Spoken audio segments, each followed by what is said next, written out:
Merry Christmas from McAndrew Travels. I'm Heather. And I'm Chris. We're standing at the entranceway to a very famous neighborhood from one of the best Christmas movies ever made. You probably know this neighborhood. You probably know the movie. Let's go check it out. Y'all come along for the adventure. Come along. This is where the home of Mr. Martini is from It's a Wonderful Life. We are standing at the entranceway of Bailey Park. Yeah, things have changed a lot since the movie was made back in the 1940s, but it's still very obvious that this is the entranceway to the movie. At the time, there was an oak tree right over here where Heather is, somewhere in that area. The oak tree had the Welcome to Bailey Park big old sign that hung out over the road. Right in there. It hung out over the road as they pulled in to the road here, saying welcome to Bailey Park. It was all in wood. They would have made the turn here to the left, even though the house is actually straight down there, but that's because they were taking the moving truck. They would have gone all the way around and come back around, so it was facing the right way, right in front of the house. They drove down this road and around the corner. Of course, the road was dirt back in 1946 when the movie was made.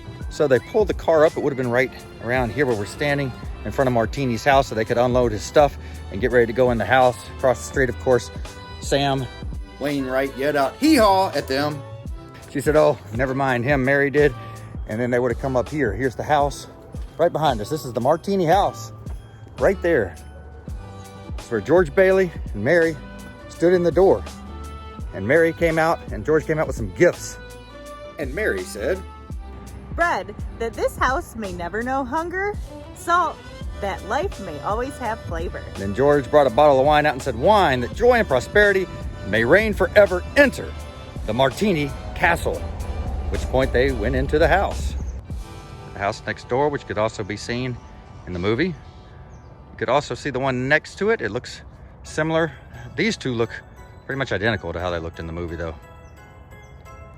This is certainly an exciting one for me to check out because this is one of our favorite Christmas movies growing up, one of my dad's favorite. It became one of mine and my brother's favorite movies as well. So this is really thrilling to be in Bailey Park.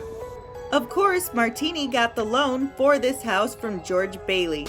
But when George got the special gift of seeing what the world would have been like if he had never been born, everything was different. Yeah, Martini owned a cheerful bar and restaurant in the version with George, but without George, the bar was named Nick's Place, a place where the angel Clarence attempts to order a mulled wine, heavy on the cinnamon and light on the cloves, to which Nick says, hey, look, mister, we serve hard drinks in here for men who want to get drunk fast, and we don't need any characters around to give the joint atmosphere. Obviously, the point here, being without George and his building and loan company, Mr. Martini would not have been able to own his place or have this house. It is truly amazing how little this house has changed over the past almost 75 years, even down to the numbers and mail slot beside the door and the doorbell. Unfortunately, the majority of the movie was shot inside a studio, so there is very little you can still visit from it. But fortunately, this little piece of the movie still exists. We hope y'all have a wonderful Christmas. From the Martini house, Merry Christmas, everybody.